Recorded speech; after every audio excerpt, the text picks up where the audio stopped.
आं मिथिनाय बायदिब्ला बे दंफां सिखावफोरनि नङा जे सान्तिपुर एलेका बा खुंग्रि एलेका बे साइडआव थानाय जे एनजिअ ग्रुप एनजिअ ना मा होनो फेरेंगा सरनि दोननाय बिथांमोना जाहैबाय बिदिनो सोरबा पाब्लिकखौ दंफां हाहैनाय मानाय बेफोरबायदि बुंनानैहाय बिसोरो हाग्रानिफ्राय बख'बाय थादों।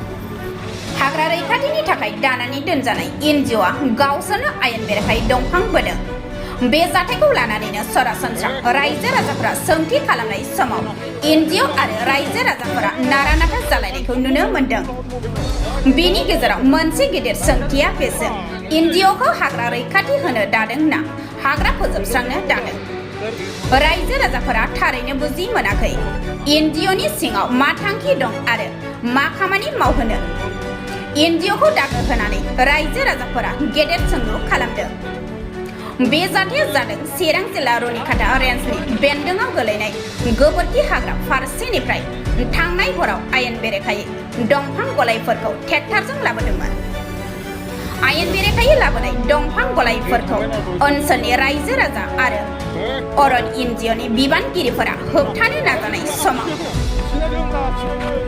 सान्तिपुर ओनसोलनि नाकेदारियाव नारा नाथायै माखासे जाथाया सोमजिलाङो।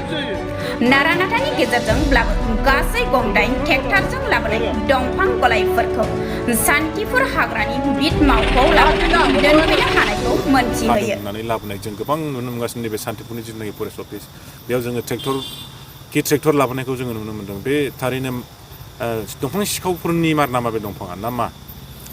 बेथ' आं मिथिनाय बायदिब्ला बे दंफां सिखावफोरनि नङा जे सान्तिपुर एलेका बा खुंग्रि एलेका बे साइडआव थानाय जे एनजिअ ग्रुप एनजिअ ना मा होनो फेरेंगा सरनि दोननाय बिथांमोना जाहैबाय बिदिनो सोरबा पाब्लिकखौ दंफां हाहैनाय मानाय बेफोरबायदि बुंनानैहाय बिसोरो हाग्रानिफ्राय बख'बाय थादों। खिन्थु बेखौ आं दहाय फुङाव खोनानाय लोगो लोगो आं माखासे हाइकामान्डनि मानसिफोरजों एसे खबर लालायनानैहाय आङो होसोलांनाय जादों। ओमफ्राय बेजों लोगोसे बिसिनाव आङो फोरमान प्रुफ बिदोंमोन, बिथांमोना होनो हायाखै। थारमाने आङो जे गोबोरखि बाजाराव थांदोंमोन बे बाजाराव थांनाय लोगो लोगो आङो सासे मानसिखौ आं लोगो मोनहैदों। लोगो मोनहैनानै आं सोंदों, बिथांमोना जाहैबाय बेबायदिनो मा होनो हन्दा सोनानै लेबार बाहायनानै हाहोनानै ओमफ्राय सिखाव हानाय होननानैहाय बिसोरो हाग्रायाव दिखोनानै लानानै फैयो। बेबायदि आं अनेक बार एनजिअनि मानसिफ्रा बेबायदि दा खोनानाय बायदिब्ला बेबायदि माबा हाबाफारिया सानबेसेल' जाबाय थादोंमोन? आं खोनानायावथ' आङो ओरैनो खनथाम खनब्रैखौ आं खोनाबाय थादोंमोन। खिन्थु आङो टाइमनि आंखालावहाय आं बे खामानिखौ आं मावनो हायाखै आरोखि। ओरैनोथ' जोङो माबा ससियेल वार्कार हिसाबै आंबो सासे दङ जेनेबा काजलगाव साब डिभिसनाव, आरो आंनि गोजौआव दंबावो सारमोन, बिथांमोनाबो दा बाइट होगोन।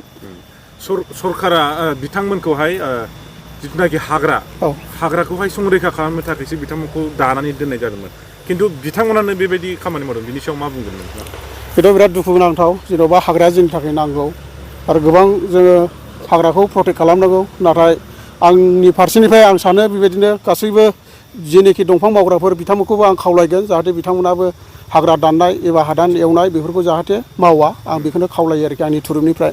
बिथांमोना दंफां जब्द खालामनो हादों, बेनि गेजेराव माबायदि मोनसे गारिनि जब्द खालामनो हागोन? ओरैनोथ' 8 खानमोन ट्रेक्टरा, खिन्थु माखासे मानसिफ्रा आं जब्द खालामनायाव आंजोंहाय माखासे गार्ड गैयि हिसाबै आं लाखिजोबनो हायाखै। खिन्थु माखासे मबाइलनि गेजेरजों जोङो भिडिअ खालामनानै लानाय दङ, नोंथांमोननो बेखौ होनाय जागोन।